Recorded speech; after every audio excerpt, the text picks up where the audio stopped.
Com forte aplauso aí pela glória de Deus. Vai ser bênção essa noite, em nome de Jesus. Rafael já esteve aqui com a gente. A Joyce não veio naquele dia, né? Veio também? Veio. Quem é que não veio? As crianças que não vieram. As crianças que não vieram. Lembrar que alguém não tinha vindo. Sejam bem-vindos em nome de Jesus. Fiquem à vontade. A casa é do Pai, então como é do Pai, o Filho fica à vontade na casa, tá bom? Deus os use grandemente. Queridos, em nome de Jesus, vamos ser ministrados nessa hora. Fiquem à vontade. Olá, boa noite, paz, tudo bem? A gente vai sentar aqui para a gente ficar mais à vontade, ficar em casa, né? Estamos entre irmãos.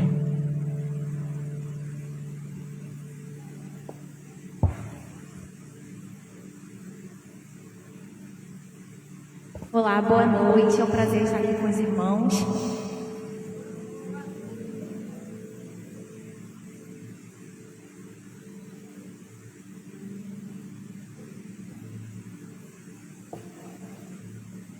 Irmãos, primeiro a gente vai começar se apresentando, para quem não conhece a gente.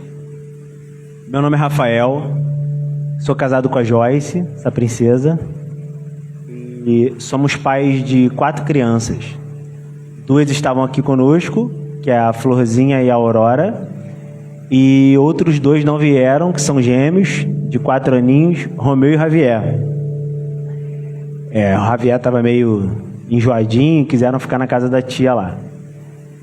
E Deus deu essa missão para nós, de formar uma família, de cuidar de 4 crianças, guiando-os no caminho do Senhor. Deus me deu uma missão de pastorear uma casa, o meu lar, a minha esposa, meus filhos, e de cuidar também de um grupo de pessoas, né? Nós somos proprietários da Zion School em Nova Iguaçu. É um colégio cristão. E é um colégio que tem feito a diferença na nossa região, de Nova Iguaçu, na Baixada Fluminense, porque o nosso objetivo é formar homens e mulheres justos e tementes a Deus. Então, quando a gente coloca como prioridade formar homens e mulheres justos e tementes a Deus, a gente não negligencia os nossos princípios. A gente não negligencia o que a gente conhece da Escritura. A gente não negligencia o que Deus chamou a gente para a gente fazer. Então, a missão que o Senhor nos deu de pastorear o nosso lar e de pastorear a nossa casa, ela é estendida para o nosso trabalho.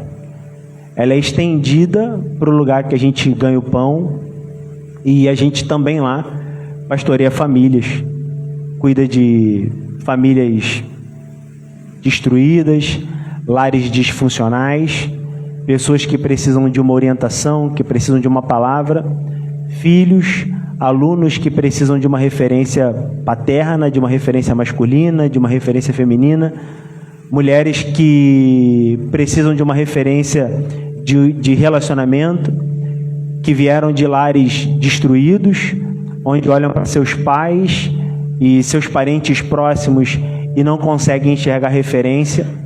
Então, assim como é na igreja, né? Nós viemos de lares disfuncionais, eu e a Joyce. Embora parecêssemos famílias normais, mas hoje a gente entende, biblicamente, que vivíamos em lares disfuncionais. E foi na igreja que a gente encontrou referência. Foi congregando. E essa é a importância da gente estar numa igreja saudável, da gente estar congregando no lugar, estar frequentando o culto, estar cercado de pessoas, porque às vezes na nossa vida a gente não encontra referências próximas para que a gente possa se espelhar, né? Então, se você não teve, por exemplo, um bom exemplo dentro de casa, de como ser um bom marido, em quem a gente vai buscar essa referência? A gente encontra na igreja. Foi na igreja que eu encontrei. Foi na igreja que a Joyce encontrou bons modelos para que pudéssemos nos espelhar e sermos bons pais, bom marido, boa esposa.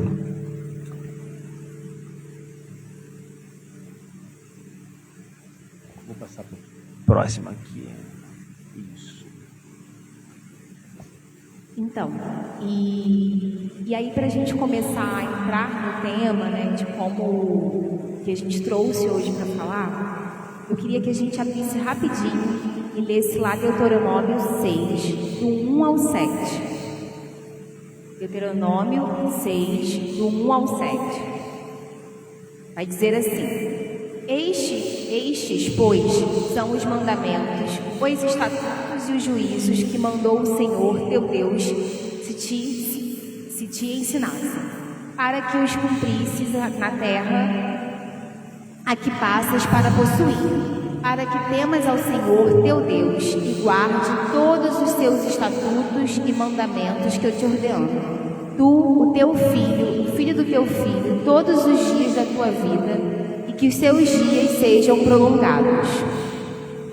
Ouve, pois, ó Israel, e atenta em os cumprires, para que bem te suceda e muito te multiplique na terra que mana leite e mel, como te disse o Senhor, Deus de seus pais. Ouve, Israel, o Senhor nosso Deus é o único Senhor. Amará, pois, o Senhor teu Deus de todo o teu coração, de toda a tua alma, de toda a tua força. Estas palavras que hoje te ordeno estarão no seu coração, e tu as inculcarás a teus filhos, e delas falarás assentada em tua casa, andando pelo caminho, ao deitar-se e ao levantar-se. Esse texto é um texto dentro de um momento muito precioso, né? Moisés está lá em Deuteronômio 5, 6, ele vai estar revisando a lei com o povo. E ele vai passar lá pelos 10 mandamentos, e ele vai chegar no momento em que ele vai começar a dar essa ordenança de que amarás o Senhor teu Deus, de todo o teu coração, de toda a tua mente, com todo o teu entendimento. Ele vai falar isso vem depois de um cenário de promessa. Então a gente vai ver que nos primeiros versículos ele vai falar: olha, atenta ao que eu estou te dizendo, porque se você fizer isso, tudo na sua vida vai bem. Então tem uma promessa e tem logo depois um mandamento.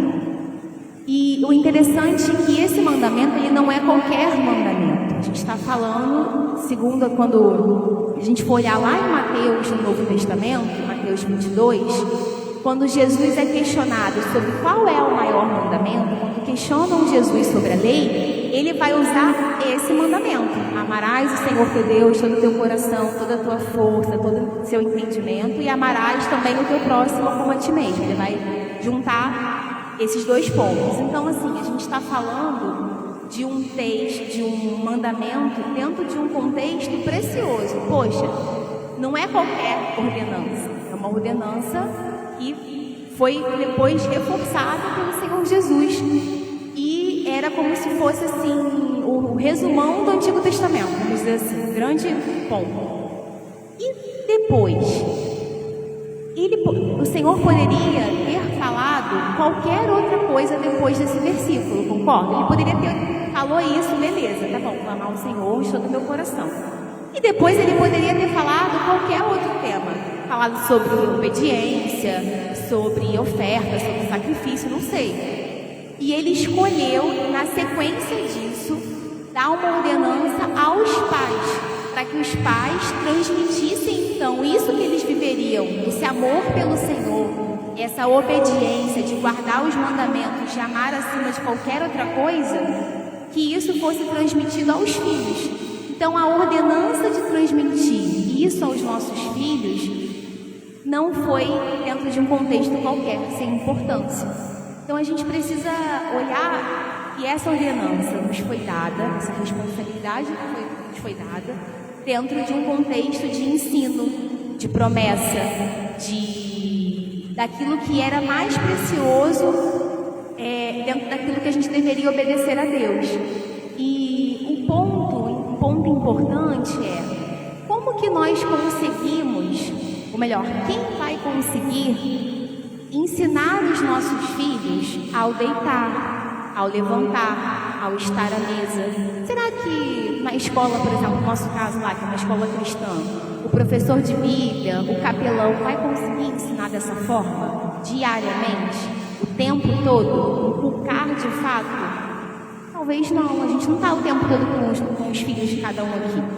A mesma coisa o pastor da igreja. Às vezes a gente delega, acha que criar os filhos no Senhor é trazer o nosso filho para a igreja, para a escola dominical, para a salinha. Mas as pessoas que estão nesse momento não estarão com os nossos filhos todos os dias, ao deitar, ao levantar, ao estar à mesa. Então é importante que a gente tenha consciência de que esse papel e essa responsabilidade a gente pode negligenciar, tentar transferir isso para outras pessoas que vão atravessar. Deus sempre vai usar pessoas para atravessarem as nossas vidas, como foi o nosso caso, e trazer salvação, trazer graça, trazer mudança de história. Mas, ao mesmo tempo, uma responsabilidade, uma ordenança foi colocada diante de nós. E a escolha da gente corresponder a essa responsabilidade, a esse chamado, a essa missão ou não. Nós vamos... E aí, quando eu penso sobre inculcar verdades, ele fala primeiro o quê? Olha, ouve o que eu estou te falando, guarda no seu coração e transmite. Então, eu vou transmitir aquilo que eu estou refletindo. Não vou conseguir transmitir obediência se eu ando em desobediência. Não vou conseguir transmitir graça se eu ando, não perdoo, não consigo agir com graça, com misericórdia. Não vou conseguir transmitir o evangelho que eu não leio, que eu não conheço. Então, primeiro eu guardo, depois eu consigo transmitir. E uma pergunta que a gente precisa se fazer é... Deus, quando Ele coloca essa possibilidade da gente transmitir, da gente inculcar, o Senhor é dono de toda a sabedoria, de toda a criação. Ele sabe a capacidade que nós teríamos enquanto pais, enquanto rotina do lar, a capacidade que nós teríamos de inculcar alguma coisa aos nossos filhos. Então, todos os dias, nós estamos inculcando verdades, valores, sentimentos, crenças. E o que nós estamos inculcando? Ou a gente está inculcando verdades, algo bíblico ou algo antibíblico. Então, a pergunta ao momento que eu entendo o que eu estou inculcando aos meus filhos agora, na minha casa, no meu lar, no meu dia a dia, na minha rotina. E Rafael pode até compartilhar aquele exemplo do carro, acho legal. A gente estava voltando, consulta, e o interessante é que assim, ele conhece melhor, ele vai contar melhor a história, como é que foi os detalhes.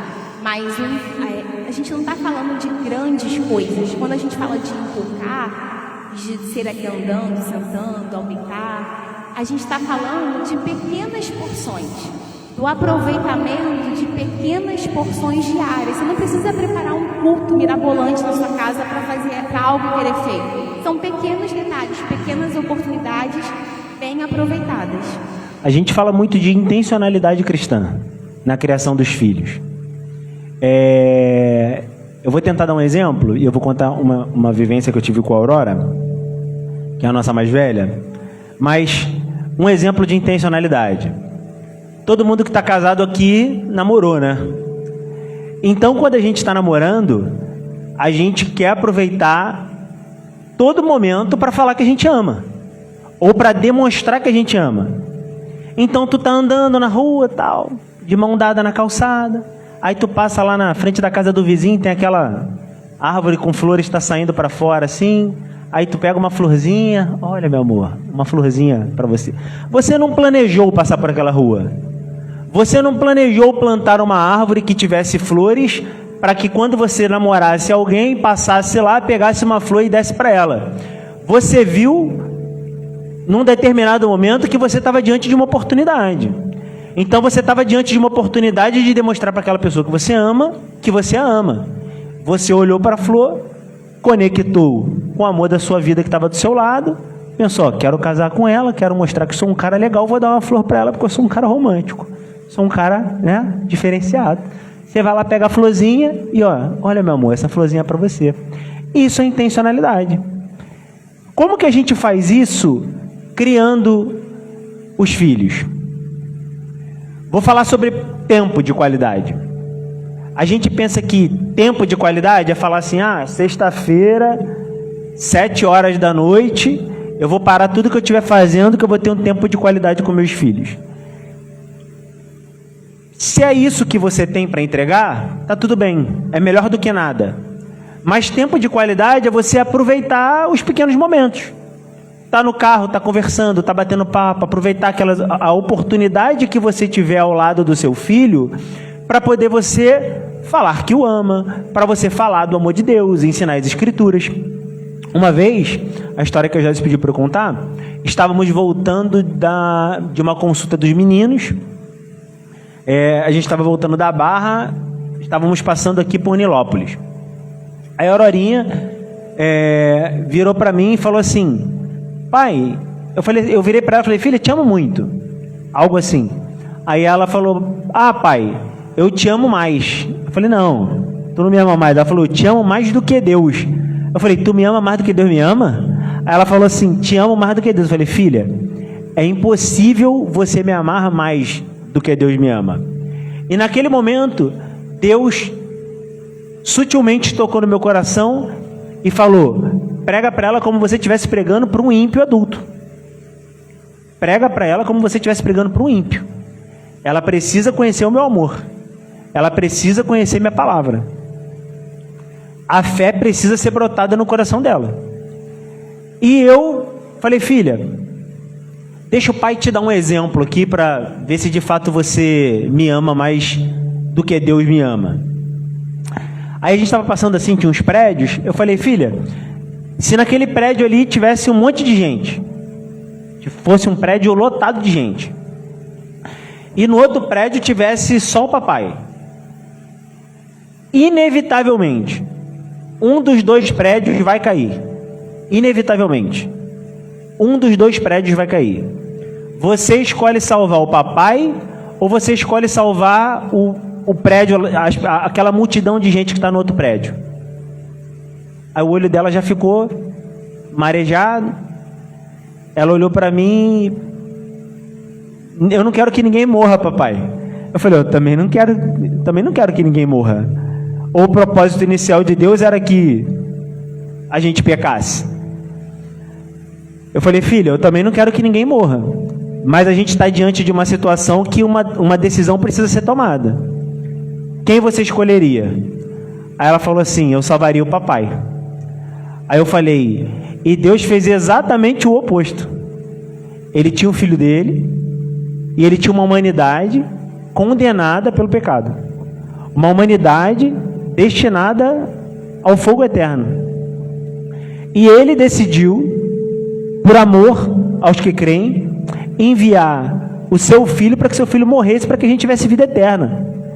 Então o filho dele teve que morrer para que a gente tivesse vida. Então você, no lugar de Deus, você pouparia o seu filho e você mataria todas as outras pessoas. Aí ela começou a chorar, eu chorei, ela já chorou, todos choraram. O nosso carro foi inundado pela graça e a misericórdia de Deus. E eu falei: filha, você precisa ter a sua experiência de conversão em fé. Ela tinha 7 anos. 2 anos. Não, os meninos não tinham nenhum. Ela devia ter entre 6 e 7 anos. 7 anos, talvez. De 6 a 7. Eu falei: filha, você precisa ter a sua experiência de conversão. O papai e a mamãe já conhecem o Senhor Jesus. A gente já anda com o Senhor, a gente conhece a palavra, a gente conhece a Escritura. Você precisa crer que esse Deus pode ser o seu Deus. Você precisa abrir o seu coração. Você precisa reconhecer esse Senhor como o Senhor e Salvador da sua vida. Você precisa convidar esse Senhor para morar dentro do seu coração. E a gente bateu um papo e no final a gente orou. E foi uma experiência muito marcante para ela, uma experiência muito marcante para nós. Então, o que a Joyce estava falando sobre inculcar na cabeça do seu filho é: será que eu tenho aproveitado todos os momentos que são propícios? Será que eu tenho aproveitado as oportunidades que chegam até mim? Então, meu filho brigou com um coleguinha na escola. Meu filho tá com problema no namoro, brigou com a namorada, tá triste, tá querendo se matar porque a namorada terminou com ele. A minha filha tá se achando a pior menina do universo porque um amiguinho da escola falou que ela é feia. Aconteceu isso com a gente essa semana. Mas é muito engraçado. Nós fomos almoçar num restaurante e beleza. Aí eu tô reparando que tem umas meninas assim, meio estranhas no parquinho, assim, muito agitadas, meio brigando com todo mundo, empurraram, a flor caiu. Eu já fiquei meio assim, caraca, essa mãe não tá. Aí beleza. Aí daqui a pouco o Javier voltou chorando, que mãe, ela falou pra mim que eu sou um bobão. Aí depois o Romeu falou que ela falou pra ele que ele ia morrer. Sei lá por que a menina falou que ele ia morrer. Um negócio estranho. Aí só que o Javier ficou assim, tu viu que ele ficou. Eu percebi que ele tinha ficado abatido com aquilo. Eu falei, filho, você foi criado à imagem e semelhança de quem? Aí ele, de Deus. Deus é o quê? Justo, sábio, ele é forte, ele é o Senhor de todas as coisas. Você acha que Deus é bobão? Não. Eu falei, então você é bobão? Não. Aí mas ela falou, eu falei, tá bom, ela anda com você, ela mora com você, ela conhece você, ela sabe quem você é? Não. Eu falei, então pronto, então quer dizer que o que ela tá falando é uma verdade. O que é a verdade? É o que a Bíblia fala. Aí ele já foi melhorando assim, foi ficando mais confiante. Então assim, foi uma coisa, eu acho que nem te contei isso. Te contei que eu falei? A gente tava no carro. Não, mas antes, na hora que eu falei. Não, falou depois. Eu chamei ele assim no cantinho e falei. Então, é você pescar a oportunidade e aproveitar. Aí entrou o pai, né? Aí eu falei, caraca, filho, ela entrou na tua mente, hein? Em pouco tempo, ela entrou na tua cabeça. Ele falou, não, ela falou que eu ia morrer. Eu falei, cara, tu vai morrer só porque ela falou que você ia morrer, cara? Tu não vai morrer não, cara, fica tranquilo e tal. Falei, pô, aí, a garota entrou na tua mente, hein, cara? Não entrou nada, pai, entrou sim. Aí a gente já começou a te contrair, brincar. Então, a gente precisa saber aproveitar as oportunidades. Porque nem sempre a gente vai acordar num dia lindo, com os campos verdejantes, tudo conspirando ao nosso favor, o café da manhã quentinho, a mesa posta, tudo bonitinho. Você sonhou com uma palavra de Deus e você chega no café da manhã e fala assim, eu tenho uma palavra de Deus para a vida de vocês. Não, às vezes você está corrido, quer ir para a academia, quer ir para o trabalho, tem seus afazeres, quer mexer no telefone e você fala, caramba, a gente precisa ler um texto. A gente precisa tocar nesse assunto, a gente precisa falar de fé, a gente precisa falar sobre salvação, a gente precisa falar sobre alguma coisa. Então você vai fazer às vezes ali mesmo contra a sua vontade, mas entendendo que aquilo é necessário. E isso faz diferença na vida das crianças. A nossa rotina familiar, todos os nossos filhos e todos nós comemos à mesa. Então a gente não faz refeição na varanda, varanda às vezes só se for um cafezinho da tarde, eu e a Joyce sozinho, a gente senta na varanda e toma. Mas, quando está todo mundo dormindo. Mas todas as refeições são à mesa. Então, café da manhã, almoço, jantar, todo mundo sentado na mesa, comendo. Às vezes eu estou, às vezes eu não estou, mas eu não abro mão do café da manhã. Então, não marco compromisso na hora do café da manhã, não aceito reunião, não gosto de trabalhar na hora do café da manhã. Café da manhã, para nós lá em casa, é da nossa família. Então, a gente senta na mesa, a gente conversa, a gente lê a Bíblia, a gente lê um livro. Agora a gente está lendo o Catecismo de Westminster. Daí vai falar ali daqui a pouco. Que a gente vai até citar ali. O Catecismo de Westminster, voltado para crianças. Que fala ali das bases da nossa fé, o que a gente deve crer, né? Levanta pontos muito importantes sobre a nossa fé. Então, a gente está lendo o livro com eles, a gente para, a gente explica. Aí, se tem uma dúvida, a gente vai na Bíblia, lê o texto na Bíblia, explica o texto. Eles começam a fazer perguntas e a gente usa aquele tempo da manhã para a gente ensinar a palavra para eles e ter aquele momento nosso familiar. A gente ora por um amigo que está doente. Filhinha do do professor tal tá dodói, vamos orar pela filhinha do professor tal. Ah, fulano está precisando de oração, vamos orar. Fulano, você ora por isso, você ora por isso, você ora pelo aquilo. Então a gente ensina a escritura, a gente ensina a estar em família, a gente ensina a estar juntos, a gente ensina a orar. Então a gente tem aquele momento. Foi o que a Joyce falou lá no começo, né? A gente pensa que criar nossos filhos no cristianismo é frequentar cultos e trazer nossos filhos para a igreja. Você não está criando teus filhos no cristianismo, frequentando cultos e trazendo seus filhos na igreja. Você está criando seu filho na igreja, porque o cristianismo que ele vai conhecer e ele precisa conhecer através da sua vida. Então, não adianta você pregar uma coisa e você viver uma coisa completamente diferente. Então o seu filho precisa enxergar em você alguém que pratica o que lê, alguém que lê, alguém que pratica as escrituras, alguém que ensina. Se seu filho chegar para você com uma dúvida bíblica, você saber tirar essa dúvida do seu filho, você, não filho, calma aí, vamos estudar aqui, vamos ler junto, deixa eu tirar essa tua dúvida, conseguir responder perguntas básicas da fé cristã, né? Então,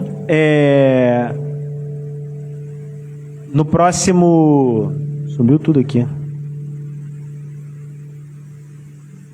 No próximo slide, que é esse aí, a gente fala sobre propósito eterno.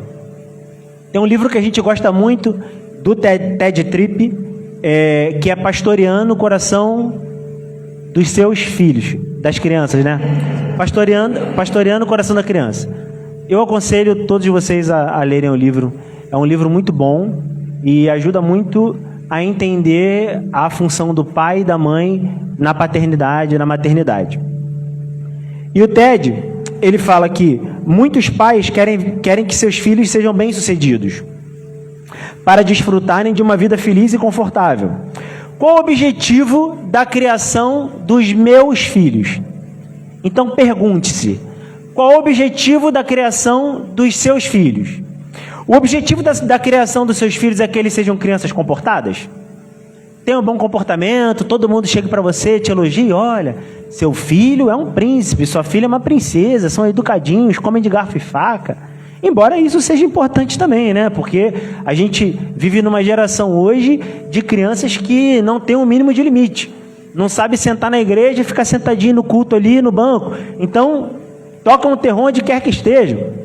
Então, os nossos filhos precisam saber comer à mesa, chegar num restaurante, esperar a comida chegar, sem ficar grudado numa tela. Precisam ter limites, ok. Mas esse é o objetivo final da criação dos nossos filhos? Que eles tenham um bom comportamento? O objetivo final da criação dos nossos filhos é satisfazer o ego dos pais. Olha lá, meu garotão, passou para medicina na UFRJ, primeiro lugar. Inteligente, meu filho é um gênio, meu filho, olha, é fora da curva. E às vezes um coração completamente distante de Deus. Um coração completamente distante do propósito de Deus para a vida dele. Mas o pai e a mãe é orgulhoso. Olha, meu filho passou, é concurseiro. Tudo que ele faz, ele passa. E não tem, às vezes, um pingo de temor cristão. Não tem um pingo de temor pelo Senhor. Peca de uma forma que só ele sabe fazer. Então, ele aprendeu matemática, ele aprendeu química, ele aprendeu física, ele aprendeu a manusear bem os números, ele aprendeu os elementos da tabela periódica, ele fala inglês fluente, ele já foi na Disney, mas ele não conhece um versículo.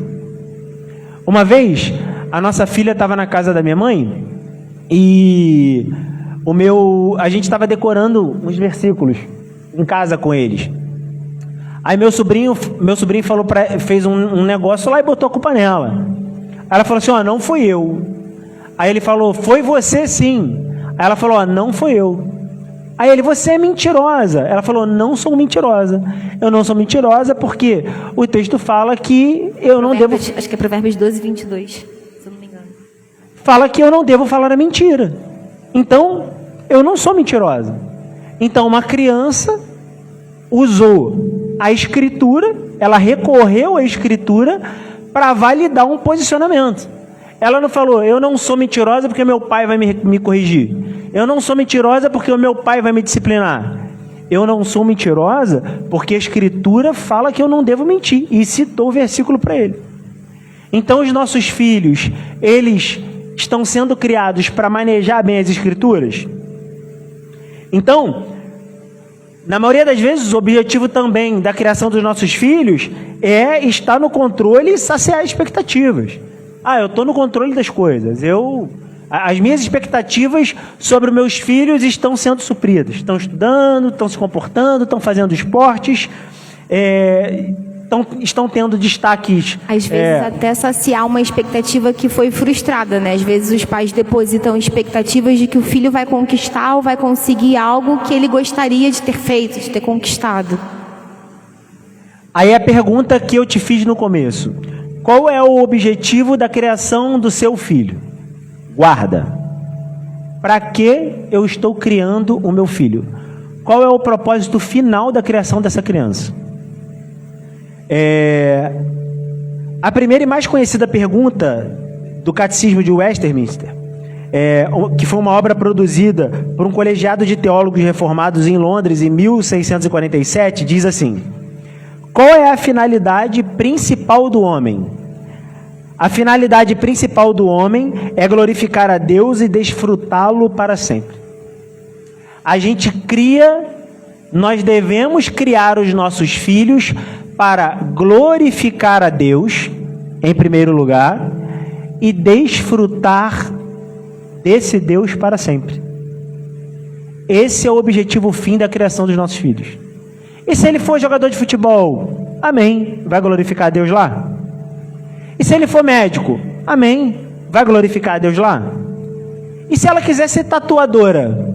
Amém. Vai glorificar a Deus lá? E se ela quiser ser diarista, fazer faxina? Amém. Vai fazer a melhor faxina que você poderia fazer?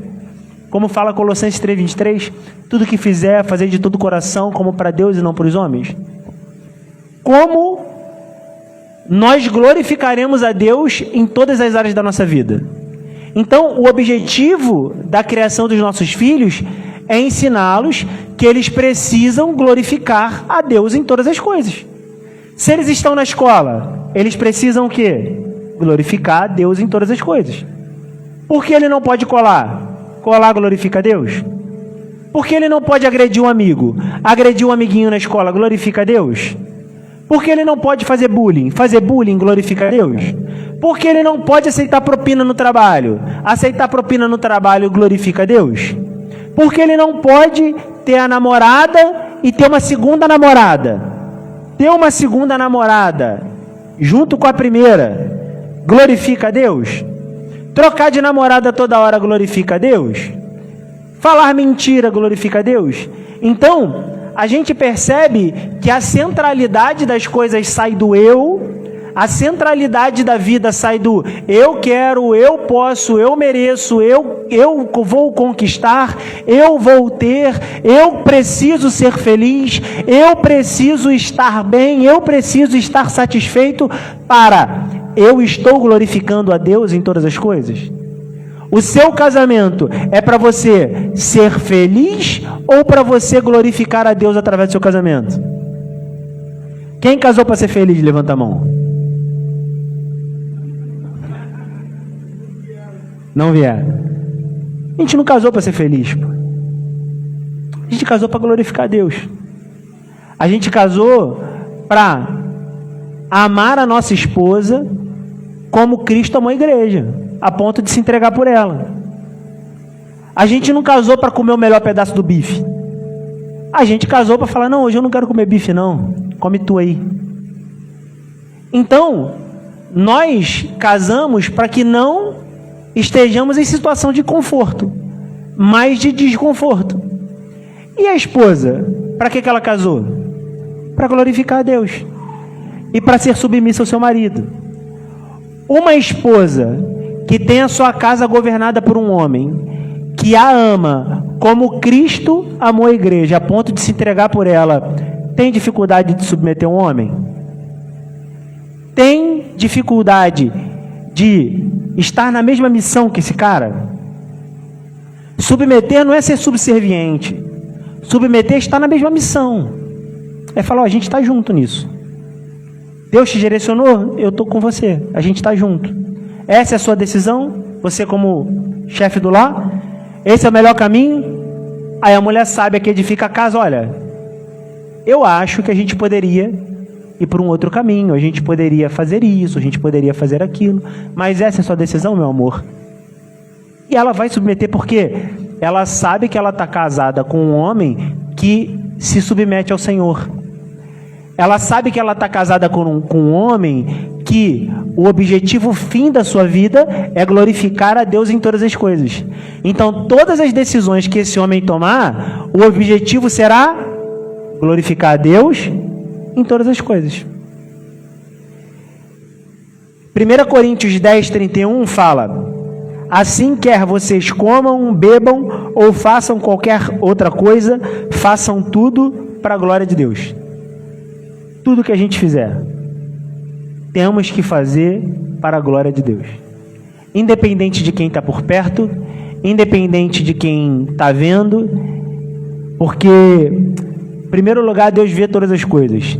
Em segundo lugar, nós temos o compromisso de criar homens e mulheres justos e tementes a Deus. E eles olharão para a nossa vida, eles olharão para o nosso casamento, eles olharão para o nosso caráter, e eles vão ver se a gente glorifica a Deus em todas as coisas, ou se a gente é uma farsa, se a gente fala uma coisa e vive uma coisa completamente diferente.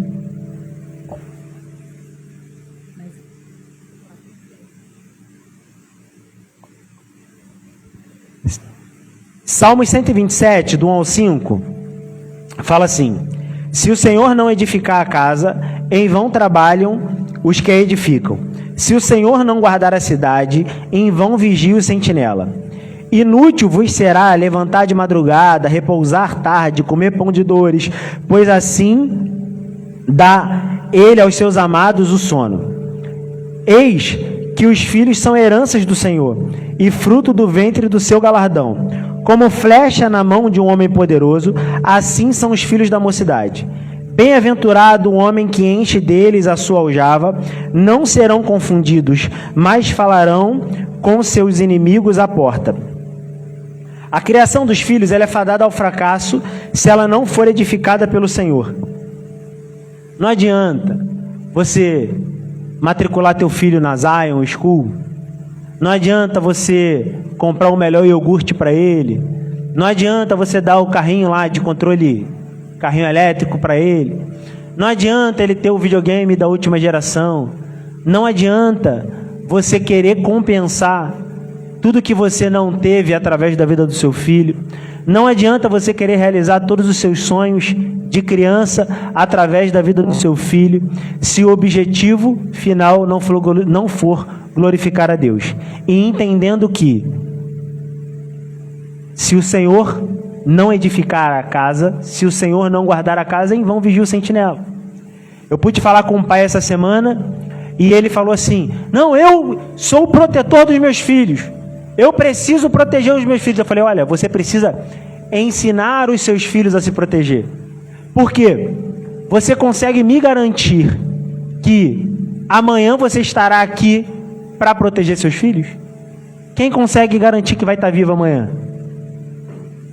Eu gostaria muito. Quero acordar amanhã de manhã, ter uma viagem na semana que vem, mas quando o Senhor chama não tem esse negócio não, de viagem, de boleto para pagar. Chamou, tá chamado. Então, a gente precisa criar os nossos filhos com intencionalidade, criar os nossos filhos para a glória de Deus e com um senso de urgência. Ensinar a Escritura para os nossos filhos é para ontem. Os nossos filhos, eles têm uma janela de formação. Ah, Rafael, mas meus filhos já são grandes. Eu tenho filhos que já são casados, eu tenho filhos que já são adolescentes. Nunca é tarde. Estuda a Escritura, aprende a palavra, marca um bate-papo, marca um churrasco. troca uma ideia, fala sobre relacionamento, fala sobre casamento, fala sobre criação de filhos, cria a oportunidade, cria o momento, refaz os laços que você não construiu, refaz as conexões, as pontes que você não fez na infância, na adolescência, se já passou. Ainda dá tempo de fazer. Ah, Rafael, eu ainda não tenho filhos. Tenha 1, 2, a gente tem 4, né? A gente costuma dizer que assim, 1 é pouco, 2 tá legal, 3, 3 já enche um carro. 4, você já tem que ter um carro de 7 lugares, então já começa a mudar a configuração familiar toda, né? Você já não consegue pegar um quarto de hotel para ficar todo mundo, tem que pegar 2 e dividir, a vida já começa a ficar mais cara. 5, você já beirou a insanidade. Então assim, 5 tu já está vivendo pela graça mesmo, né? É o Senhor ali conduzindo tudo, mas é brincadeira. Então tem uns 5, 6, 7, quantos o Senhor mandar, a gente precisa agradecer a Deus e administrar, né? E independente se é 1, se são 2, 3 ou 4, que eles sejam criados para a glória de Deus, independente da quantidade.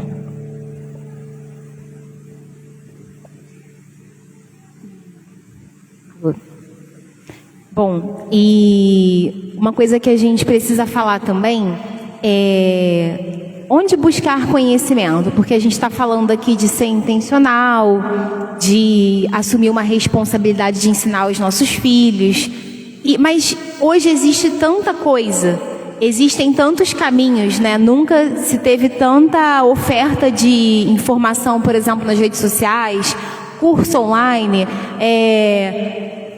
a área da pedagogia cresceu, a área da psicologia cresceu, então nós temos muitas coisas e muitas ofertas de informações de diferentes lugares até nós. E aí a gente percebe que às vezes a gente fica com dúvida, né? Poxa, tá bom, eu tô vendo isso aqui, a outra pessoa fala isso, aquela outra especialista fala outra coisa, que caminho seguir? São muitos caminhos, muitas oportunidades e muitas dúvidas vão surgindo nesse caminho. E aí a gente percebe que os pais, às vezes, começam a gente fica confuso, né? Poxa, fica cansado, já tentei uma coisa, não deu certo, já tentei outra coisa, acaba se frustrando nesse processo, olhando também não só para aquilo que Deus me deu, para aquilo que Deus me colocou na minha mão como missão, mas eu acabo me comparando, e aí começa a comparação com a frustração, com a culpa, e começa a virar uma bola de neve.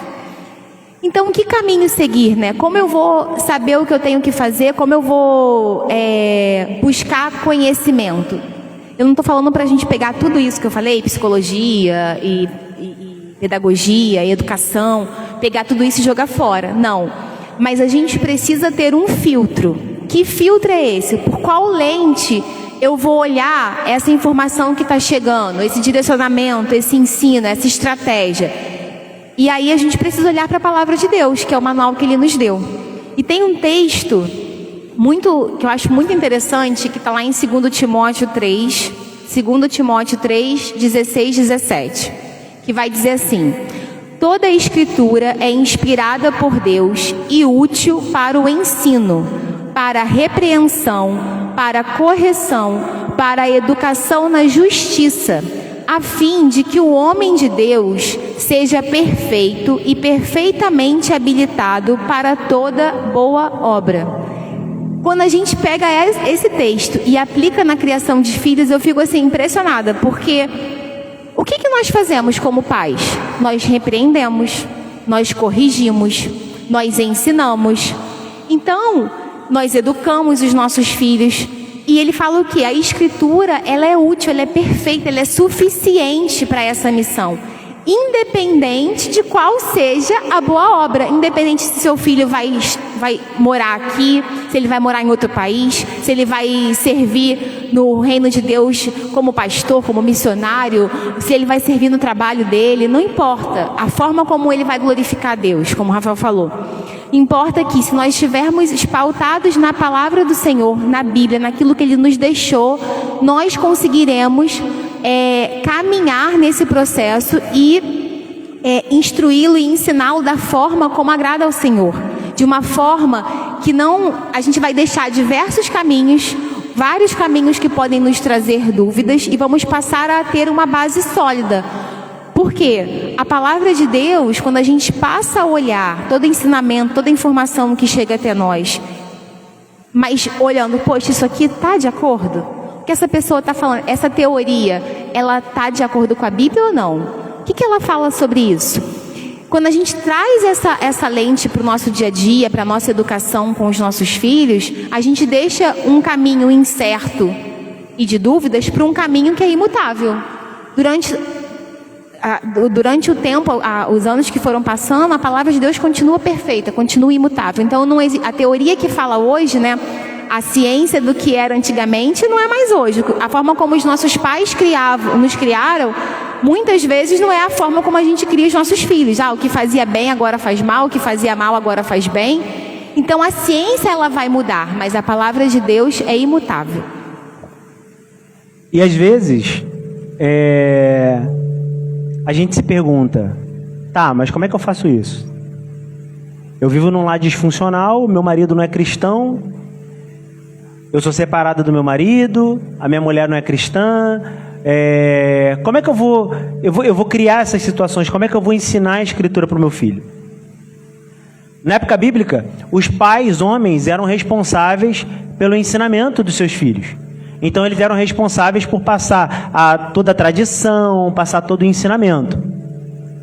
E Timóteo é um bom exemplo de alguém que viveu num lar aparentemente disfuncional, no quesito ensino da palavra de Deus, e é um cara que foi reconhecido pelo apóstolo Paulo como um homem de muita fé. Ele falou, olha, o pai de Timóteo era grego, era gentio, e Timóteo foi ensinado pela sua avó e pela sua mãe, a ponto do apóstolo Paulo reconhecer, olha, você tem uma fé muito grande, advinda de sua mãe e sua avó, uma fé não fingida.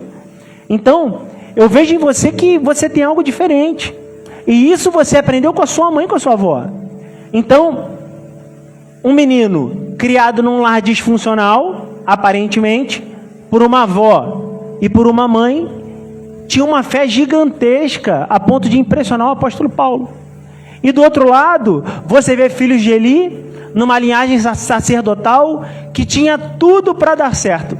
E decidiram ser promíscuos, decidiram ser ladrões, avarentos, tudo que há de ruim. A ponto de Deus falar nas Escrituras. E o profeta ele queria ensiná-los, repreendia, mas a Escritura fala que Deus tampou os ouvidos do filho de Eli porque Deus queria matá-los. Olha ao ponto que esses caras chegaram. Os caras foram ao ponto de uma promiscuidade tão grande, a ponto de o próprio Deus não querer que eles mudassem. Deus queria matá-los. E assim foi feito. Então, caras que viviam numa família teoricamente sacerdotal, vamos trazer para um ambiente aqui, né, pastoral, né, filho de pastor e tal, para a gente fazer uma analogia para entender melhor. E do outro lado você tem um cara completamente promíscuo, e do outro lado você tem Timóteo, o pai não crente, criado pela avó e pela mãe, e um homem com uma fé gigantesca. Então, é a graça de Deus que faz com que a gente consiga fazer essas coisas. Uma oração que a gente faz com os nossos filhos, diariamente na nossa casa, e a gente pede para que eles façam, Deus, coloca fé no meu coração. Coloca fé no meu coração. Coloca fé no meu coração. Faz a fé brotar no meu coração. Porque se os nossos filhos não tiverem a fé brotando no coração deles, como nossos filhos crerão? Então, a gente precisa ensinar os nossos filhos a tempo e fora de tempo. A gente precisa pregar para os nossos filhos como ímpios, que precisam se converter, que precisam saber o que é pecado, que precisam saber o que é salvação, que precisam saber o que é justificação, que precisam saber por que Jesus morreu por mim, Por que Jesus morreu para me salvar? Eu não fiz nada. Eu não pedi para ele morrer. Eu nem estava lá quando Adão pecou. E ele morreu por mim por quê? Então são perguntas que surgem na cabeça dos nossos filhos que o cercarão no ambiente escolar, no ambiente de trabalho, e os nossos filhos precisam ter as ferramentas. Eles precisam estar aptos para responder essas perguntas, ter essas perguntas respondidas em seu coração, e eles precisam também responder essas perguntas para outras pessoas quando eles forem indagados. Por qual lente nós vamos olhar os nossos filhos? A gente vai olhar os nossos filhos pela cultura desse mundo, pelos valores que a sociedade nos apresenta, dia após dia, ou a gente vai olhar pelo que a Bíblia fala? Qual é a lente que a gente vai escolher olhar para os nossos filhos? Você vai olhar para o seu filho, um exemplo. O que é sucesso? É um homem casado, fiel à sua esposa, um bom pai, que consegue sustentar o seu lar, que é fiel ao Senhor acima de todas as coisas, que glorifica a Deus em todas as atitudes, ou um jovem multimilionário, depressivo, casamento destruído, com uma Porsche na garagem, viagens internacionais, relógio importado no pulso, aparentemente com todo o sucesso que o mundo pode oferecer, mas com uma vida destruída e destinada ao inferno. Qual é a lente de sucesso que a gente vai olhar para os nossos filhos? O apóstolo Paulo foi um homem de sucesso ou foi um homem derrotado? Nos últimos dias da sua vida, no cárcere, ele escreve: combati um bom combate, eu acabei a carreira, encerrei a fé e guardei a fé. As suas cartas mais incríveis foram escritas no cárcere. Um homem que passou a sua vida apanhando, preso, sofrendo, sendo castigado, foi picado de cobra, sofreu naufrágio, foi chicoteado, apanhou de tudo que era jeito. O final da sua vida, para coroar o seu sucesso como apóstolo, perdeu a cabeça. Qual é a lente de sucesso que a gente vai ensinar os nossos filhos a olharem para a vida? Como Cristo, como os apóstolos, se doando pelo Evangelho, se doando pela cruz de Cristo, pregando o Evangelho, aprendendo e ensinando a Escritura, ou criaremos os nossos filhos só para ter e cada vez ter mais? Um mundo que o ter não tem limite. E não basta só ter. Tem que fingir que tem, quando não tem. Se tiver um pouquinho, tem que mostrar para todo mundo que você tem. E qual o objetivo disso? Aonde isso glorifica o Senhor? E é através da nossa vida que os nossos filhos vão aprendendo esses exemplos. Quando a gente conversa no carro, tá junto, conversa no carro, fala: pô, amor, tem aquele boleto lá para pagar. Ou, poxa, a fatura do cartão tá atrasada. E o seu filho: ó, a fatura de R$300 eu não paguei.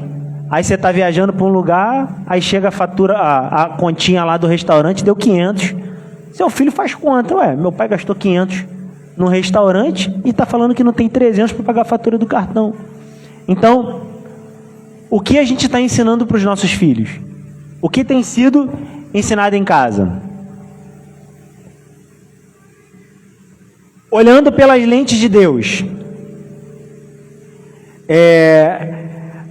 Nesse slide a gente fez um comparativo ali entre olhando pela lente cristã e olhando pela lente do mundo. Os filhos, eles são benefícios e presentes de Deus.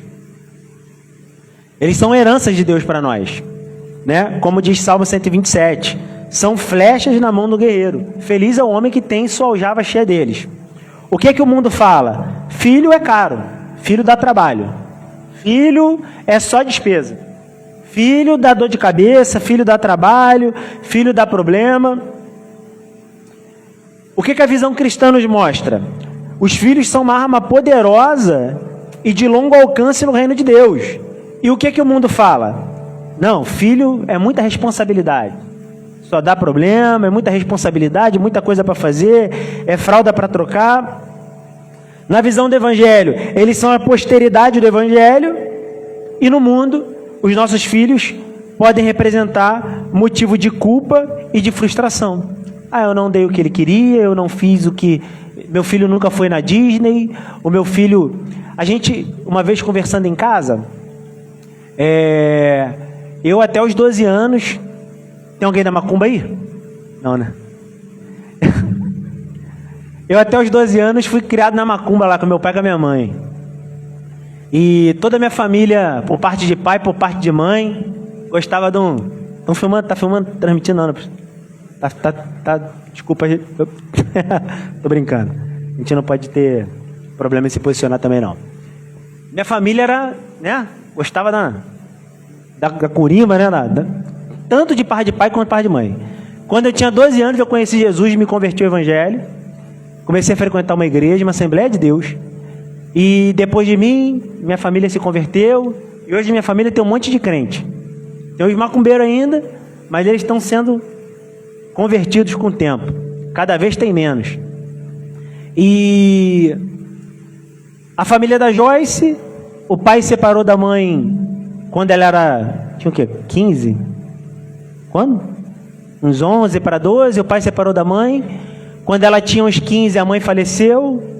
A mãe morreu e foi morar com a avó. Então, tínhamos tudo para dar errado. Tudo para dar errado.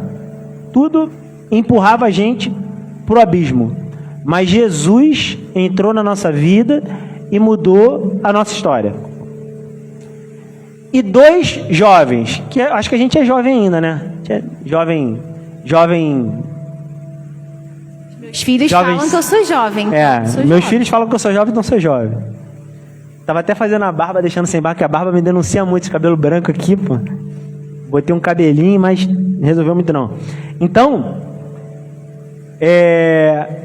nós, vindos de família não cristãs, não recebemos na infância o que os nossos filhos têm recebido de ensinamento cristão. E hoje a gente consegue, pela graça e a misericórdia de Deus, ser instrumentos de Deus na vida de muitas pessoas, aonde os nossos filhos podem chegar, que de berço conheceram o Evangelho, estão sendo criados nos caminhos do Senhor, têm conhecido diariamente a Escritura, têm convivido com pais que dão um bom testemunho em casa, aonde esses filhos podem chegar? E a conta é exponencial. Então, eu sou uma pessoa, Joyce é uma pessoa, casamos. Tocamos a vida de algumas pessoas. Tivemos um filho. Então, são 3 pessoas agora que vão tocar a vida de pessoas. Essa pessoa vai casar com alguém também que tem um propósito de Deus e vai ter seus filhos. Só que nós, não satisfeitos, tivemos mais 3, que também se casarão com outras pessoas, que terão outros filhos. E olha como uma história foi transformada porque Jesus entrou num coração. Então, preguem para os seus filhos. Em qualquer momento. No carro, como fala em Deuteronômio, inculca na cabeça dele. Prega a palavra, prega a palavra, prega a palavra. Os seus filhos precisam conhecer a Escritura. E além de conhecer a Escritura, eles precisam viver a Escritura. E ter pais e mães que vivem o que é pregado. Pastor, como é que está na hora aí? Tranquilo? Pode seguir? Então bora. Uma outra coisa que a gente sempre gosta de falar, é em relação a enxergar que os nossos filhos são pecadores. Lá em Romanos 3:23 vai dizer: pois todos pecaram e estão destituídos da glória de Deus. E quando a gente pensa nisso, quando a gente falou lá atrás, acho que o Rafael falou sobre isso, né, da gente pastorear o coração, da gente não se satisfazer com apenas um bom comportamento. Quando os nossos filhos têm atitudes ruins, vamos supor, o filho foi lá e já aconteceu isso com a gente. Ele não quer ser disciplinado, mas ele se alegra em ver o irmão sendo disciplinado. Então a gente já viveu isso. Então a gente precisa enxergar a maldade que está no coração. O seu filho é fofinho, eu sei que você ama, eu amo a Flor ali, é uma explosão de valor, é uma bola de fofura. Ela ganha a gente às vezes na fofura. Então a gente precisa estar atento. Então assim, agora essa semana ela está mentindo descaradamente. Mas muito. Eu falei, Rafael, como ela está mentindo? Então, assim, a gente só que o ponto não é... Eu não posso ficar rindo da mentirinha bobinha dela. Eu não posso focar só no comportamento. Igual, por exemplo, brigou com o irmão, eu tenho que corrigir para ele não bater no irmão. Tá, mas qual foi a motivação dele ter batido? E qual é a maldade no coração? Então, a gente precisa ter a consciência de que os nossos filhos são pecadores. E aí, quando a gente olha para isso, a gente não vai tratar só o comportamento. Eu não quero que o meu filho simplesmente não faça uma birra no mercado, porque ele é educado. Não, eu quero que ele aprenda a me obedecer, porque se ele aprender a negar a vontade dele, a dizer não para o pecado do coração dele, quando eu estou direcionando, a hora que eu não estiver, mas Deus der uma direção, ele vai conseguir obedecer a voz de Deus. Como que ele vai conseguir obedecer a voz de um Deus que ele não consegue nem enxergar, não é palpável, se eu que estou aqui segurando, ele não obedece? Então, quando a gente trocar a nossa visão do comportamento para o coração, a gente precisa olhar para o coração. Qual é a motivação dessa desobediência? Qual é a motivação dele ter brigado na escola? Qual é a motivação dele ter feito algo que eu falei porque não era para fazer?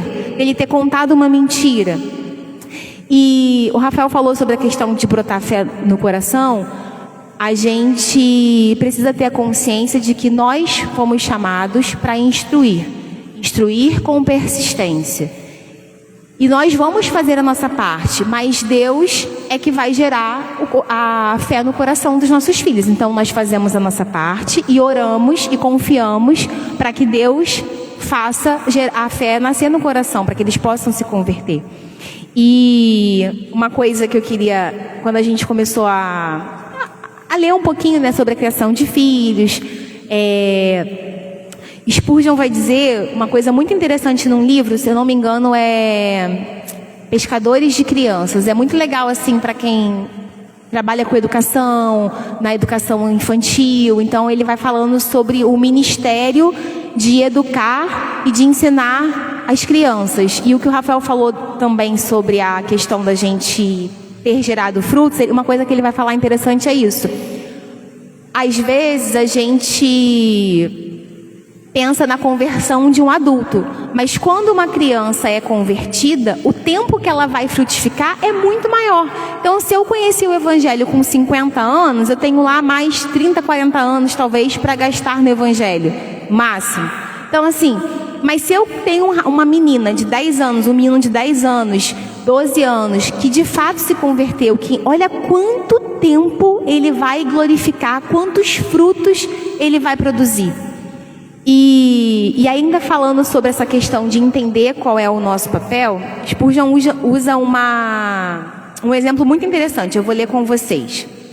Que se ensinarmos a verdade aos nossos jovens cristãos ou não, o diabo vai se certificar de lhes ensinar o erro. Então, a gente fazendo a nossa parte ou não, o pecado vai bater na porta. O diabo vai tramar ali situações para que eles sejam consumidos pelo pecado, né? Pequem contra Deus. E a única maneira de manter o joio fora da pequena xícara de medida da criança é enchê-la até a boca de trigo bom. Que o Espírito Santo de Deus possa nos ajudar a fazer isso. Quanto mais ensinarmos aos nossos filhos, melhor e maior é a chance de que eles sejam impedidos de serem enganados. Então, eu mantenho a xícara cheia para que eu consiga, quanto mais eu ensino, quanto mais eu deposito boas sementes, menos espaço fica para que as sementes ruins também sejam depositadas. Crianças e jovens são cordeiros do rebanho. Amém? São cordeiros do mesmo rebanho que a gente. E assim como todos os outros, precisam de alimento. Um ponto que Spurgeon levanta sobre o tema é o quanto acreditamos que nossas crianças são parte do rebanho. Às vezes a gente gasta tempo de pregação, ensinando para adultos sobre a palavra de Deus e sobre o Evangelho, e às vezes as nossas crianças estão pintando uma folhinha sem sentido, quando eles deveriam estar sendo submetidos à pregação e à exposição da Escritura. A gente julga a capacidade dos nossos filhos e das crianças de compreenderem o Evangelho. A gente julga que eles não conseguem compreender, são menos inteligentes, não vão conseguir, mas os nossos filhos têm a capacidade de aprender sobre redenção, justificação, morte, cruz, vida eterna, inferno, amor de Deus, ira de Deus, porque Deus morreu. Os nossos filhos têm, independente da idade, eles têm a capacidade intelectual de entender sobre essas coisas.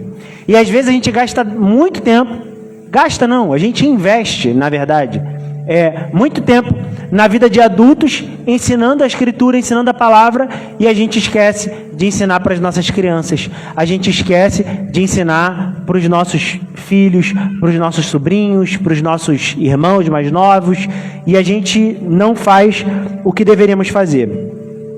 Se de fato temos tratado o ensino às crianças e a salvação de suas almas com o mesmo peso e seriedade que nós tratamos de adultos. Lucas 18, capítulo 18, 16 e 17, numa situação em que os discípulos veem as crianças, Jesus tira, e os discípulos tiram as crianças de perto de Jesus, e ele fala: deixe vir a mim as crianças, não as impeçam, pois o reino de Deus pertence aos que são semelhantes a ela. Naquela época, as crianças até 16 anos, elas não tinham muita relevância, porque a taxa de mortalidade era muito grande.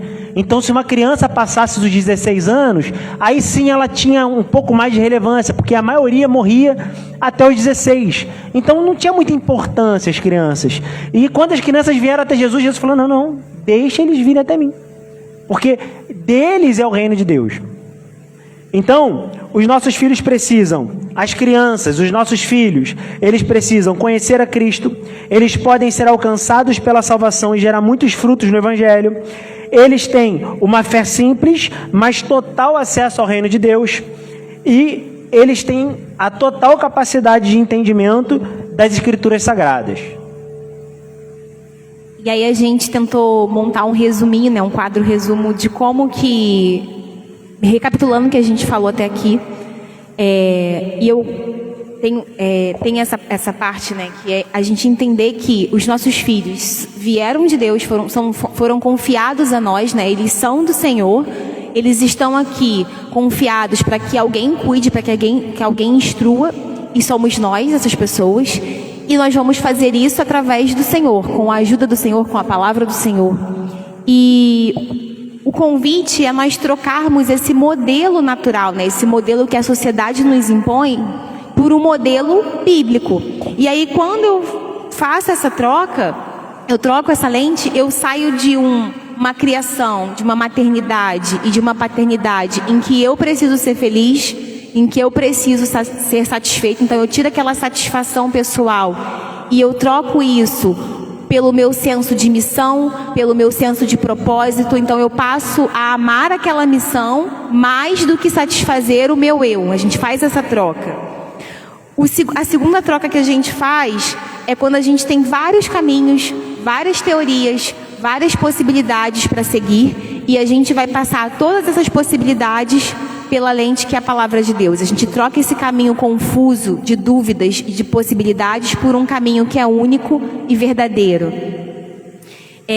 A outra troca que a gente falou aqui foi da gente mudar o foco do comportamento. A gente não está preocupado só com o comportamento, com a educação, com os elogios da sociedade, com a satisfação das expectativas acadêmicas, financeiras e intelectuais dos nossos filhos. A gente vai trocar esse foco para que, de fato, o foco esteja no coração, para que o nosso filho, para que a gente consiga pastorear esse coração e instruir esse coração para que ele consiga glorificar a Deus com a sua vida.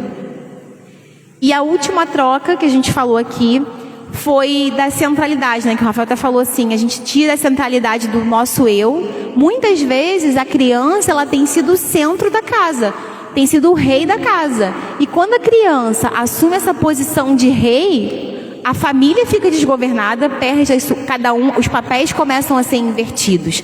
Então a gente tira essa figura do centro, né? Que muitas vezes é o filho que governa, que desestabiliza a família, que desestabiliza o ambiente da casa. Então a gente faz essa troca, a criança sai do centro e quem assume a posição é o Senhor. Ele é o Deus, Ele é o centro.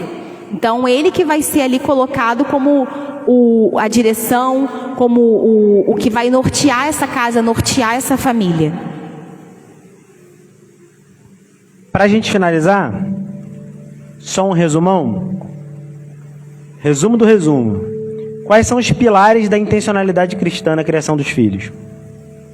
Entender e não negligenciar a missão intransferível que Deus confiou para nós. 2. Criar filhos para glorificar a Deus e desfrutá-lo eternamente. 3. Edificar a criação de filhos em Deus. Então a criação dos seus filhos tem que ser edificada em Deus. 4. Acessar a sabedoria e ser capacitado pela missão através da palavra. Toda a sabedoria vem de Deus e todo conhecimento vem da Escritura. Tudo que você precisa para criar seus filhos para a glória de Deus está nesse livro que você está segurando na mão, a nossa Bíblia Sagrada. 5. Olhar para os nossos filhos com a mentalidade dos céus, entendendo o que eles são segundo a Bíblia. 6. Compreender que nossos filhos são pecadores e que precisam ser alimentados, instruídos e corrigidos. Então os nossos filhos precisam ser alimentados pela palavra, eles precisam ser instruídos e eles precisam ser corrigidos. O que muitas famílias pecam, elas alimentam, elas instruem, mas na hora da correção, não vou bater no meu tesouro. Não, olha como é que meu filho fica frustrado quando ele está no castigo. Não, dá uma palmadinha, dá uma chineladinha, é uma agressão. Não podemos agredir as crianças. Quando a palavra fala que a gente pode usar a vara como recurso de educação. Eu vou falar como que eu corrijo meus filhos em casa. Antes disso, o último ponto. Criar filhos não apenas para o mundo natural, mas para glorificar a Deus. Como que as nossas crianças são corrigidas em casa?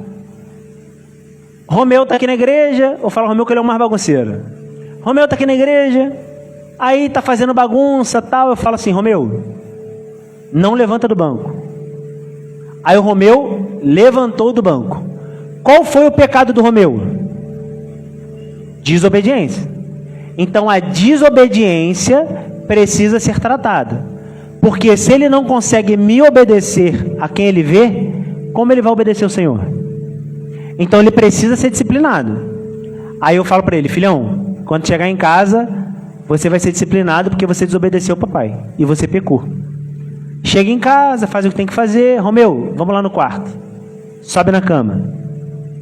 Filho, você pecou, não pecou? Lá na igreja lá que a gente estava? Pequei, pai. O que você fez de errado, filho? Ah, pai, eu desobedeci. Você falou para ficar em pé no banco e eu não fiquei em pé no banco.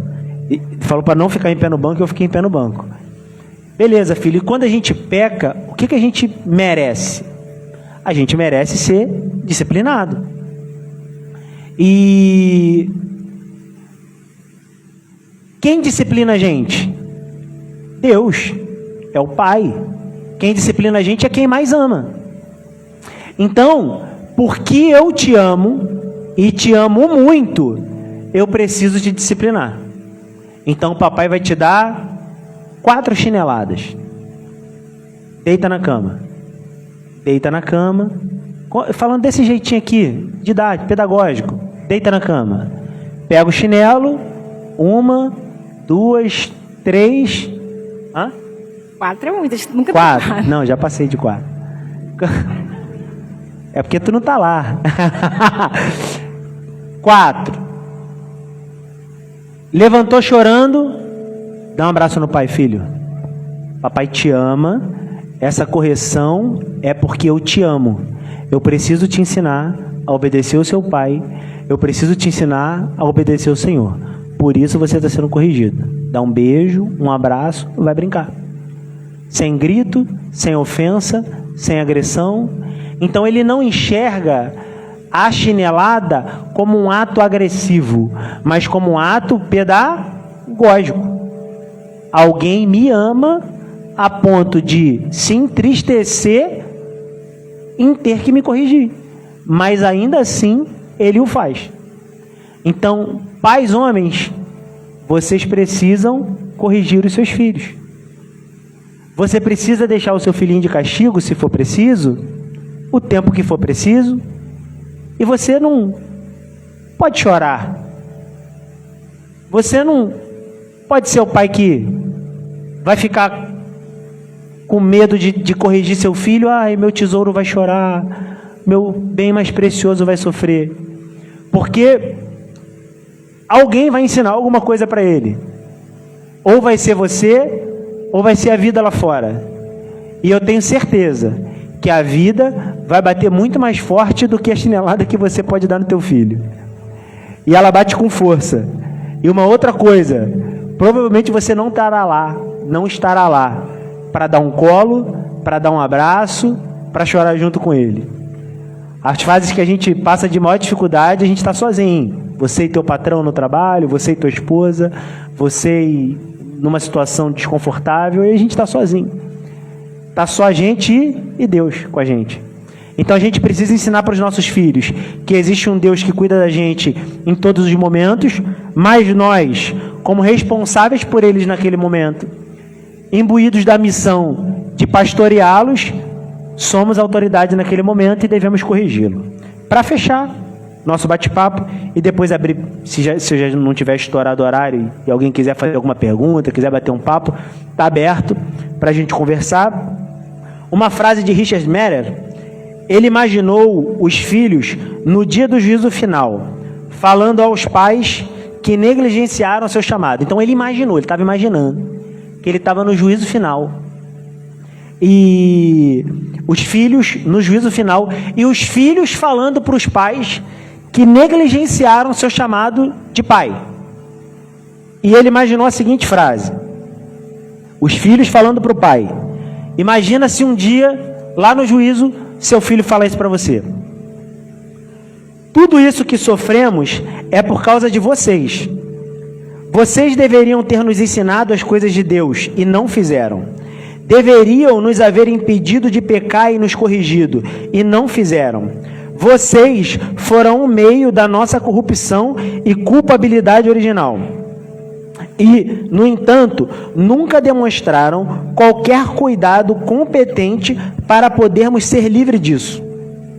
Ai de nós que tivemos pais tão carnais e imprudentes. E ai de vocês, porque não tiveram mais compaixão e piedade para evitar a miséria eterna dos seus próprios filhos. Filhos são heranças do Senhor. E herança exige responsabilidade. Vocês são responsáveis por ensinar os caminhos do Senhor aos seus filhos. Não é, embora o pastor faça com maestria, embora as tias da salinha façam com todo o coração, embora a igreja te auxilie e te dê todo o suporte, mas não coloque nas costas do outro uma responsabilidade que é sua. Ah, eu vou te levar para o pastor. Não. Pastor, deu ruim lá em casa, me orienta aí. O que a Bíblia fala para eu fazer? Não sei, pô. Essa situação é nova para mim. Me orienta aí, pastor. Ó, vai lá, faz isso, isso e isso. Você chega em casa, pega o teu filho e corrige. Você chega em casa e orienta. Não é? Não, vou levar você para o pastor conversar. Vou reclamar de você para o líder. Negativo. Não jogue nos outros a responsabilidade que é sua. Então a responsabilidade de pastorear o coração dos seus filhos é sua. E você, homem, a responsabilidade de ser o chefe do seu lar, pastorear o coração da sua esposa e dos seus filhos é sua responsabilidade. E um dia você será cobrado disso na eternidade. Amém? Que Deus nos abençoe. Gostar, se for possível e alguém quiser, Já deu, né? Já. Se alguém quiser perguntar alguma coisa, pode levantar a mão que a gente... Se alguém quiser, se não quiser a gente ora aí. Ah lá, o irmão... Faz uma pergunta que eu consiga responder. Tô brincando.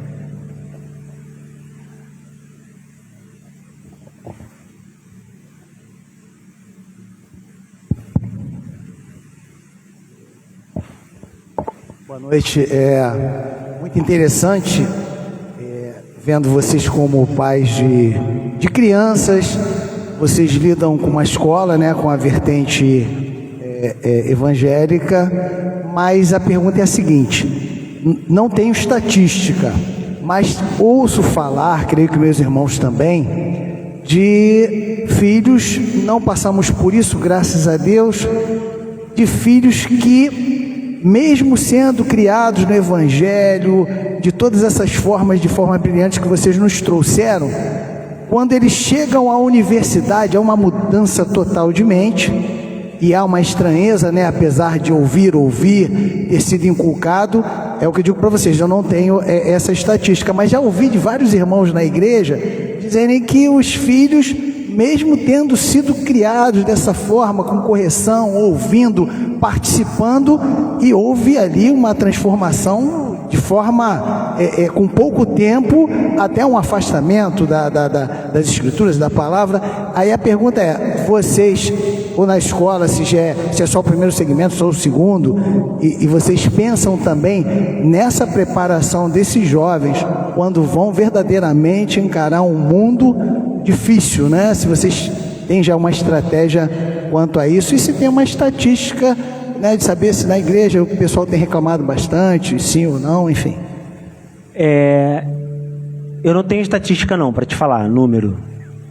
Mas é um conhecimento empírico, de quem passou pela universidade, de quem manda jovens para a universidade.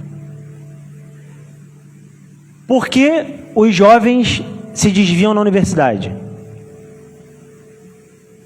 A primeira pergunta. Se você cria os seus filhos debaixo de uma superproteção, não ensinando os seus filhos... Uma pergunta que eu recebi uma vez de um amigo, ele falou assim para mim: poxa, eu não gostaria que meu filho estudasse numa escola cristã, porque escola cristã é uma bolha. Tem um monte de crente lá, só tem coisa de crente, assunto de crente... E quando meu filho for para a universidade, ele vai se deparar com a realidade, ele vai se desviar e ele vai conhecer um outro caminho. E eu fiquei pensando, eu falei assim, olha, estava com uma bebê pequena, eu falei, ó, minha filha nasceu tem pouco tempo. E o médico falou, olha, ela precisa ficar um tempo em casa ainda, porque ela não tomou todas as vacinas.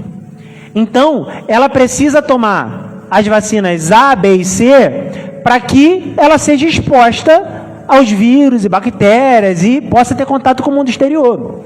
Então, qual é o meu entendimento? A escola cristã, ela não é uma bolha. Ela é um lugar onde os nossos filhos vão tomar as vacinas da fé que eles precisam.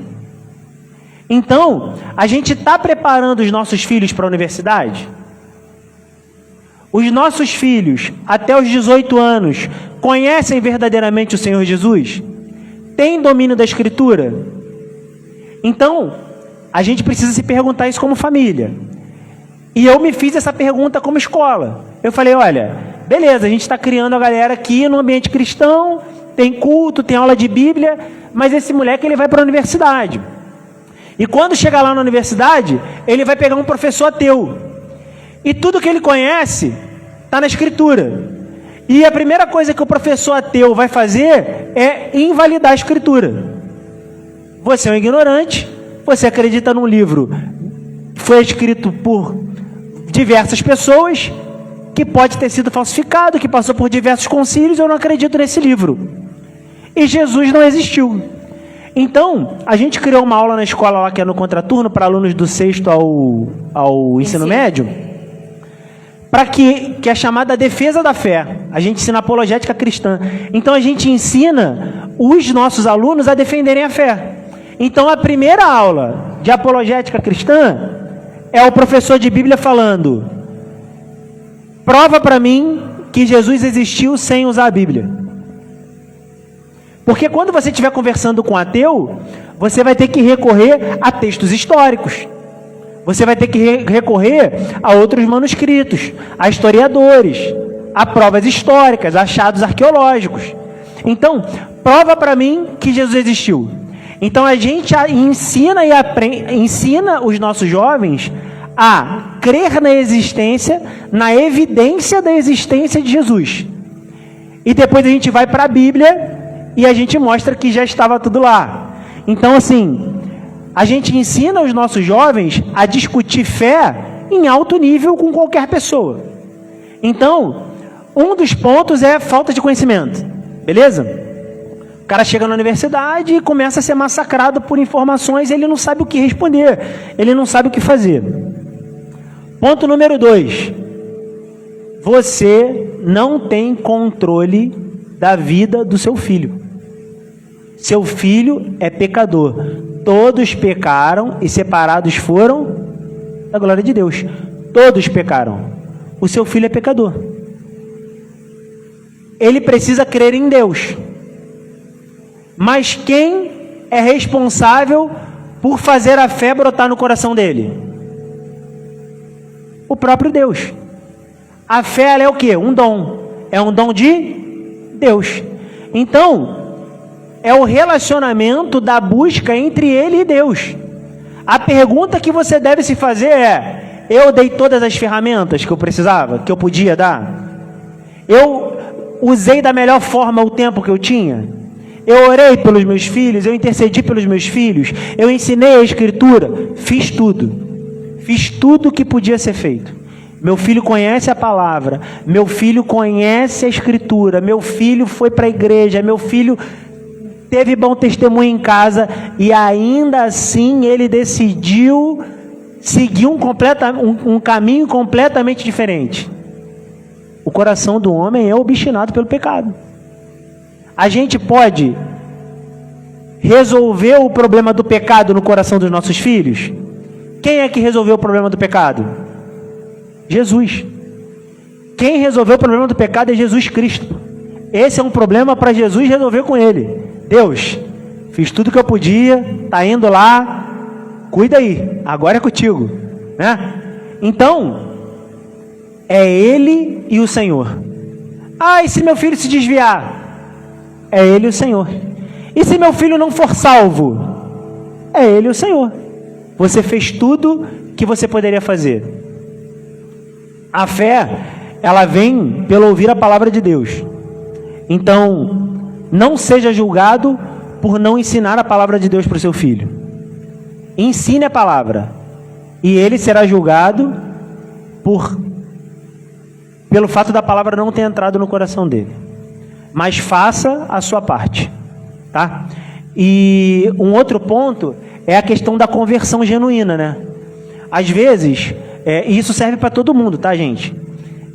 Para adulto, para criança, para jovem. Eu sempre uso uma folha de papel para dar esse exemplo. Você pega... Não tem aqui, né? Um guardanapo? Não tem, mano. Não pode amassar, né? Pode amassar? Não pode, né? Então, pode amassar? Eu sempre uso um papel. Eu sou professor, gente. Então, eu sempre vou trazer recursos pedagógicos. Vou ficar em pé aqui, quadro. Nós somos um papel. Uma história, escrita, somos um papel. Aí alguém fala pra gente que a gente tem que frequentar uma igreja, porque é bom pra gente, porque faz bem, porque se tu frequenta a igreja, Jesus dá muita coisa pra gente, só conta a parte boa, né? Jesus dá prosperidade, você ganha carro, você ganha casa, você é curado da doença, tem que frequentar a igreja, porque na igreja a gente só ganha coisa boa. Então, aqui é a igreja. Aí a gente, por querer essas coisas boas, a gente toma a forma desse lugar. A gente começa a falar como crente, a agir como crente, a conhecer uns textos e tal, mas a gente não abandona a vida de pecado. A dureza do nosso coração não é tratada, a nossa cerviz continua dura, o nosso coração continua obstinado pelo pecado. E a gente toma a forma daquele lugar. Aí um dia, a irmã fez uma fofoca. O pastor disciplinou, falou, irmão, tu não pode falar assim com a tua mulher não, falou mais duro com ele. Tem que disciplinar esse moleque aí. Isso que tu tá fazendo aí no teu trabalho, tá enriquecendo muito rápido, isso é enriquecimento ilícito, tá errado. Isso é propina. Aí o que ele faz? Magoei, pastor. Vou embora. Vou sair daqui. Magoei com Jesus, o irmão me magoou, magoei com a igreja, vou voltar lá para o mundo. Porque lá no mundo ninguém me confrontava, lá no mundo ninguém brigava comigo, lá no mundo ninguém queria me ensinar como tratar minha esposa. Vou para o mundo, vou voltar para onde eu estava, que lá eu estava bem. Aí o que ele faz? Ele sai desse ambiente, desse formato, e ele começa a tomar a forma que ele tinha antes. Vai tomando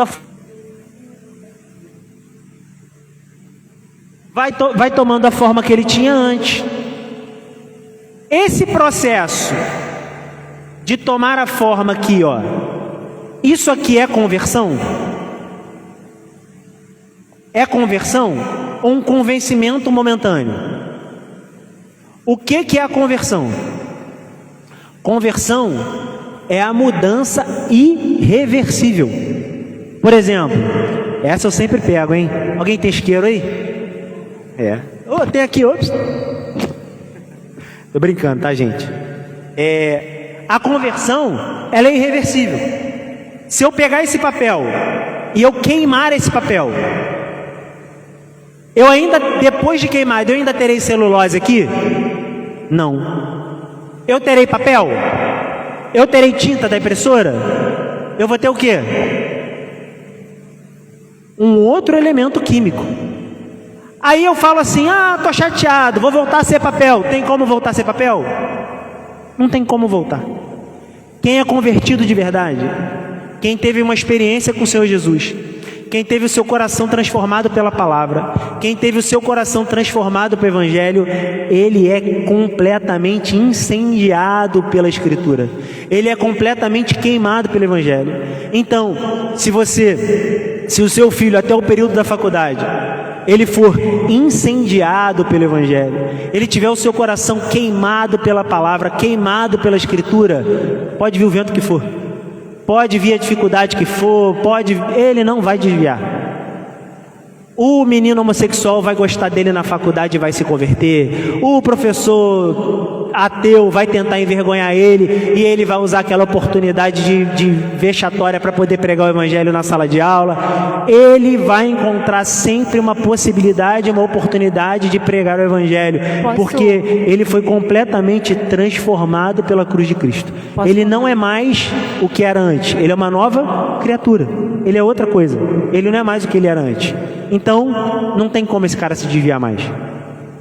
Só para complementar, eu lembro que quando eu saí de uma escola particular, bem tradicionalzinha, cheia de valor, com inspetor, com isso. E aí, depois eu fiz FAETEC e fiz rural, né? Na época, rural era assim, o auge da chopada, da droga, de tudo. E a galera, só que na FAETEC tinha culto, a gente fazia culto. Tinha a galerinha que usava droga, tinha galerinha que não era crente, mas tinha galerinha crente que fazia culto. Essa galera passou para rural, a gente se reencontrou na rural. Aí nós fazíamos culto na porta da rural, ali de Nova Iguaçu, na Vila da Poça. A gente fazia um círculo ali na entrada, todo mundo que entrava passava pela gente. E eu cheguei a pregar lá algumas vezes, eu morria de vergonha, eu falava, meu Deus, o que eu estou fazendo aqui? Mas eu ia, e aí as minhas amigas iam, a gente, quando uma estava meio assim, a gente puxava a outra e ia. E hoje, assim, eu reencontrei essa galera, tem alguns pais de alunos, que os filhos agora estão estudando lá na escola, e assim, ver que a galera permaneceu, sabe? Então, aquele grupo que pregava ali na faculdade, que estava firme, hoje estão com filhos, estão casados, estão com famílias, assim, crescendo diante do Senhor, e isso não tem preço. Então, assim, como eu consegui... E como eu vi as minhas amigas, os nossos amigos crescendo, se a gente fizer um bom trabalho, eles vão frutificar. A gente vai ver o fruto do trabalho, né? Isso é promessa de Deus. Então, a nossa oração é que a gente permaneça firme, né? A palavra lá que a gente começou em Deuteronômio, ela fala do de você persistir ensinando. Então, assim, quando você achar que o caminho está perdido, não desista, porque Deus não nos chamou para desistir.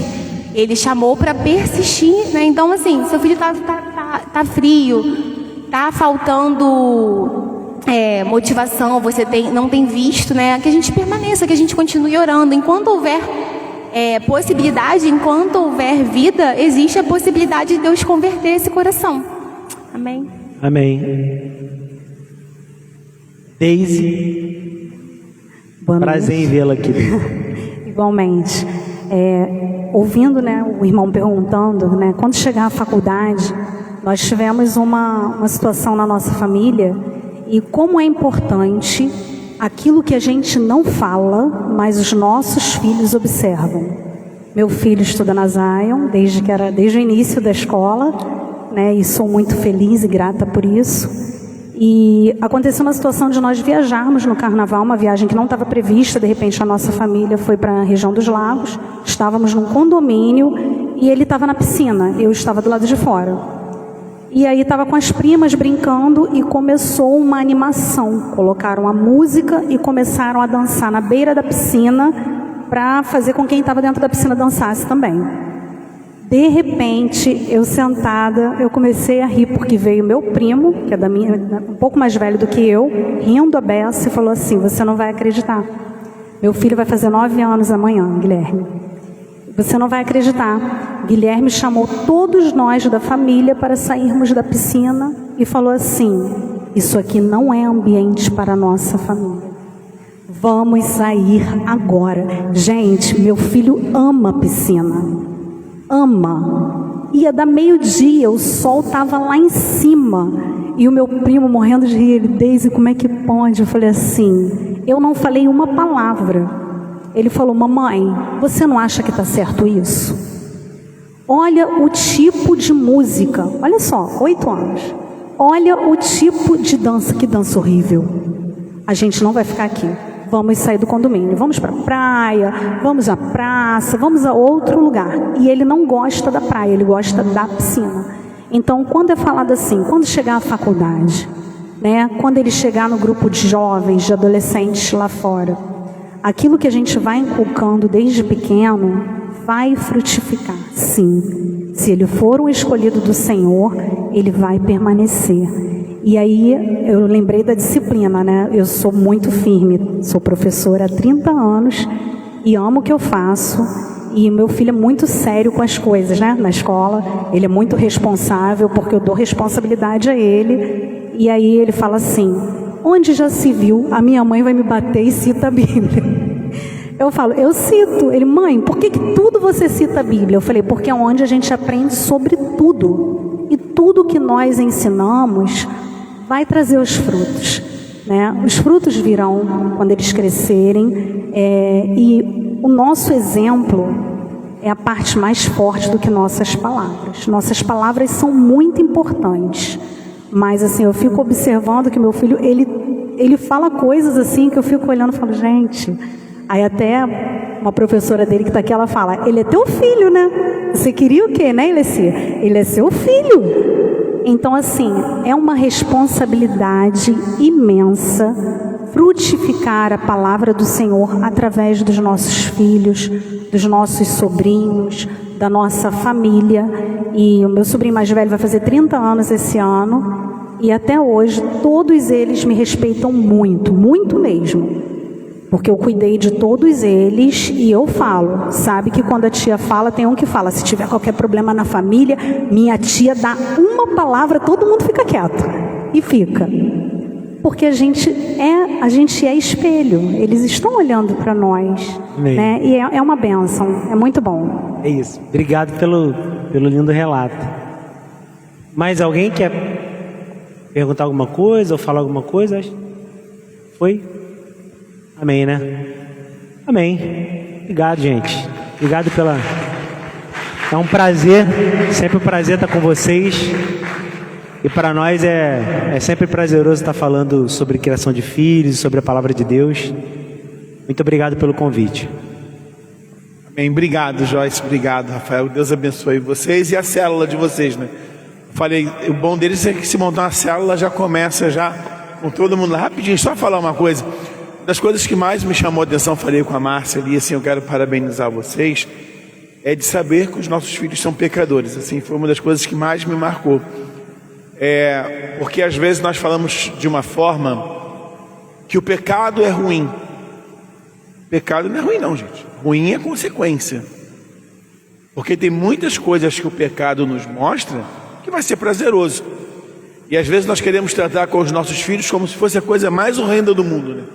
Mas a grande questão é a seguinte, se o nosso corpo está cheio do Espírito Santo, não vai ter espaço para o pecado. E aí a gente vai colocando com tanto medo, que quando chega na hora de que ele descobre que tem prazer por trás, a curiosidade que se desperta. Então assim, eu acho que a gente não tem que ter medo de falar de pecado. Então que Deus abençoe grandemente. Obrigado por terem vindo. E obrigado vocês por terem vindo, tá bom, gente? Deus abençoe vocês também. Obrigado. Queridos, eu queria só fazer um comunicado rapidamente.